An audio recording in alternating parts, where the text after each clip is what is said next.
AgTech Tech Tip: new features in Reveal Clean. The latest version of Reveal Clean has added new navigation tools to improve the user interface. Clean has added on-screen controls for zooming and panning. Click the zoom buttons to zoom in and out.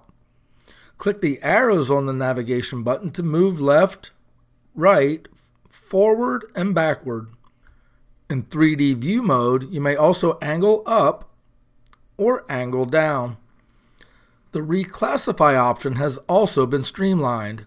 Select the points you wish to reclassify using the polygon select. Select the layer you want to reclassify from the current list, and click the reclassify button to reclassify the points. To add a new classification, click the Add New Classification button and select the desired layer. Then click the Reclassify button at the bottom. Clean has also added a new option to select points using the vertical crop tool.